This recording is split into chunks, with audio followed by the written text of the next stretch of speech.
Ang ganda, 'di ba? Ito na yung falls na pinakamagandang napuntahan ko. At sana dumating yung oras na mapasama to sa Wonders of Philippines dahil sa taglay nitong natural na kagandahan na hinulma ng ating kalikasan ay talagang mapagmamalaki ng Pilipinas na meron tayong ganitong falls dito sa Abra. Na kapag narating ninyo to ay mag-iiba yung pakiramdam ninyo na para kayong nasa paraiso. Paraiso ng falls na para kayong tinatangay ng agos pababa at wala kang kailangang gawin kundi sumabay sa agos at mamangha dahil sa ganda ng paligid na inyong nakikita. At malamang sa malamang hindi lang ako yung nag-iisang nakaramdam ng ganitong pakiramdam na halos lumuha ka, hindi sa lungkot kundi sa saya na nararamdaman mo dahil sa nakarating ka sa ganito kagandang paraiso. Ang Malarise Terraces na falls na to ay matatagpuan walang iba kundi dito sa Abra. At kung noon ay kinakatakutan ang pangalan o lugar na Abra, ngayon ay pinupuntahan at dinarayo to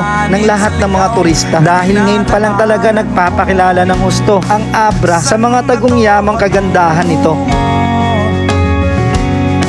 Saan ako patungo?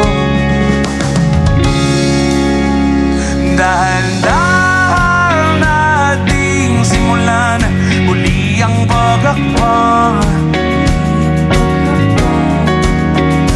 Dahan-dahan tumingin sa salamin upang makita ang ating kagandahan.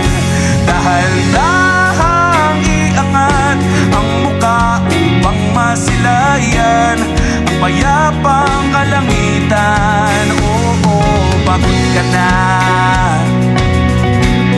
pero di ka nag-iisa, kaya't lumaban ka at sa